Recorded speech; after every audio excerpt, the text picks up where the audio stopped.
Good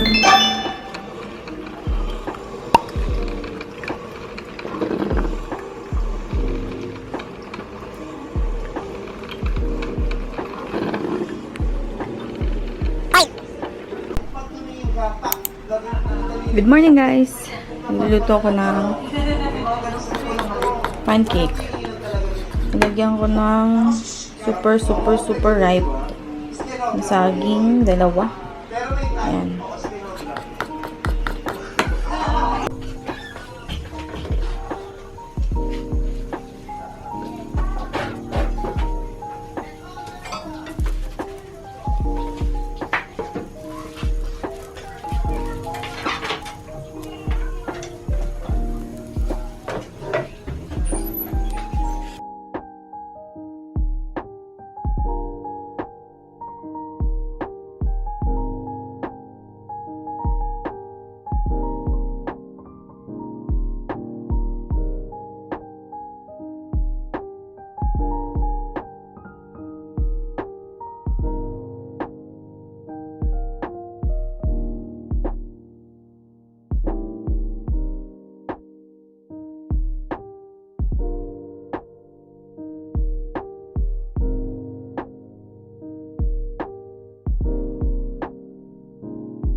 So, we are going to taste this McCafe Colombian Arabica beans blah blah medium dark.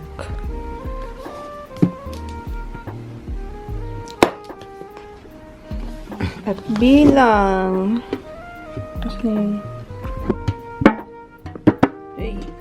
expiration Feb 18 2021. Ay, bukas na pala. Bukas na.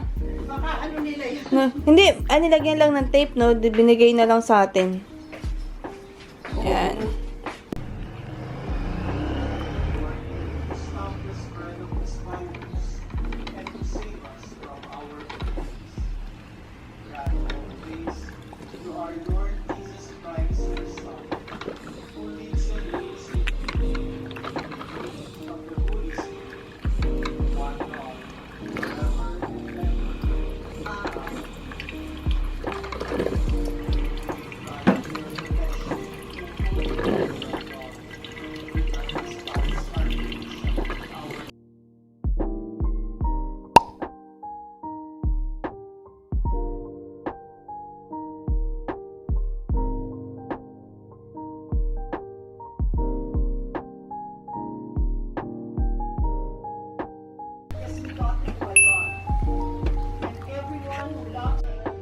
Medyo matapang.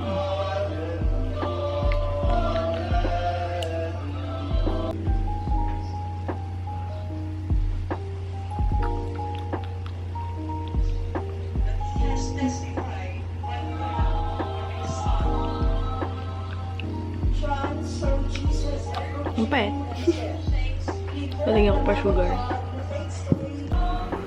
Lasang McDo. Lasang ano na, coffee ng McDo.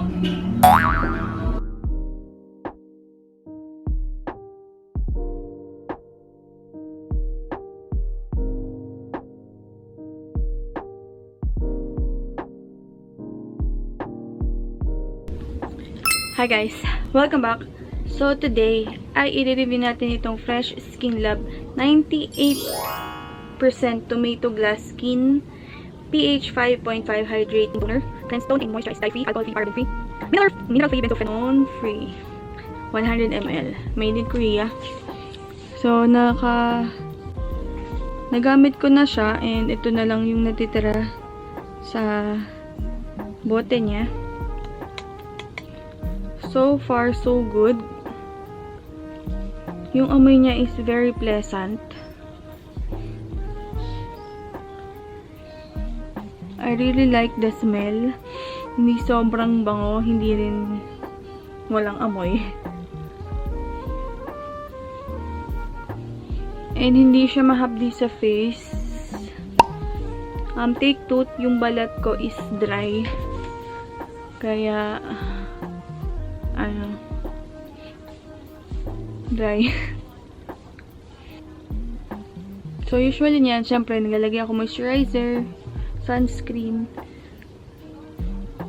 after nitong toner. And, maganda naman yung resulta. Nakaka-glow. Pero hindi ko pa masabi kung nakaka-pinkish ng pisky. Basta I really love the smell. Gusto ko yung amoy. Amoy lang. Hindi yung effect. Bali, dito ay nabili ko sa Watson's on 229 pesos. Hindi siya very drying sa face. At hindi mahapde. So, lalagay na tayo ng moisturizer. So, kung gusto niyo ng affordable and Korean glass skin face, try niyo na to. From FRESH SKINLAB. Available sa Watson's. At gusto ko siya yung kanyang bote. Transparent. Instant glass skin.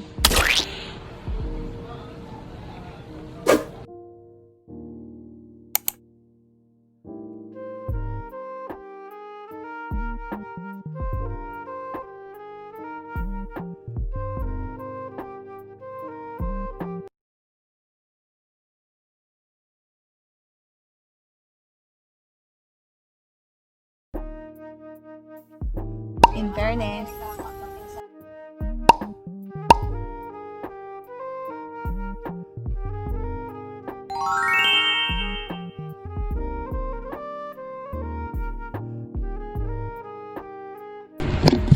gamit ko lang yung widescreen sa TV. So, ayan. Third